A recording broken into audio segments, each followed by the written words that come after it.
We know the 12 teams in the first ever 12-team college football playoff. Georgia, Oregon, and Texas all co-favorites at plus 350. Notably, the Ducks and Dogs have byes, while the Longhorns host Clemson and Austin in the first round. Here's the full bracket with title odds. Boise State and Arizona State both long shots despite earning a bye. Ohio State and Penn State just behind the favorites, and Notre Dame in an interesting spot at 12-1 at the bottom of the bracket. There was a lot of odds movement when the bracket was released. Texas and Penn State were the big winners as the Nittany Lions jumped from a 9-1 proposition to plus 650.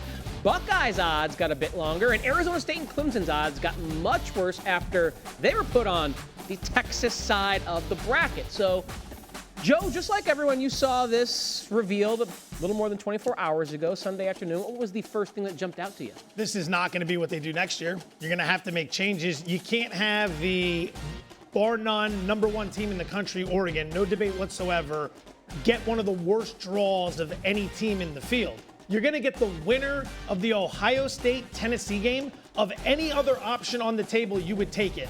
You don't want to have Texas necessarily, but you take the chances of getting Clemson. You'd rather have SMU or Penn State. You'd rather have Indiana or Notre Dame.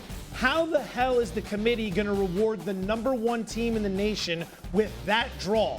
Oh, by the way, if you get past Ohio State in a rematch that won't be easy on a neutral field, you're likely heading for a showdown with Texas before you meet Georgia in the national championship game. I'm out on the Ducks, and I think it's really unfortunate, but that is a brutal draw.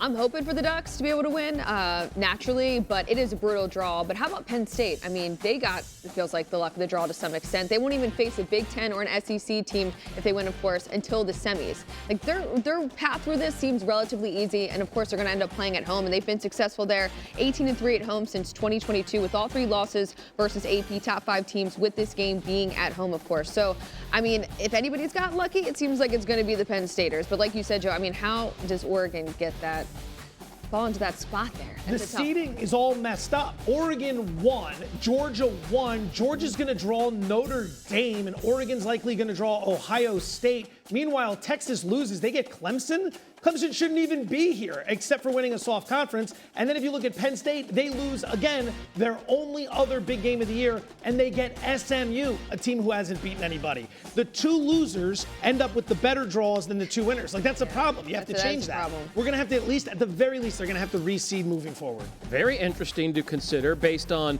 what your thoughts are on that, though. Is there a futures play that you think provides some value right now because of that draw? ESPN BET's getting creative.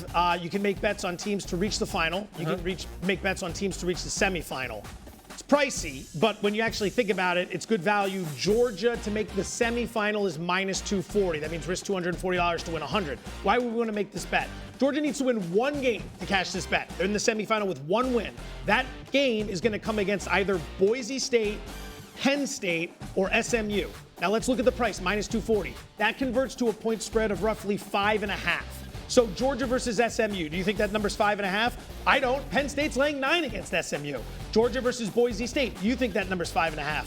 No shot. It's more than a touchdown. Georgia versus Penn State, what do we see that number? Penn State wins these two games. Maybe it's inside a touchdown, but probably sitting 6.5 in my opinion. Bulldogs are going to be rested. Talk to a bookmaker in Vegas today. The difference between Carson Beck and Gunnar Stockton, the backup in his opinion, 0.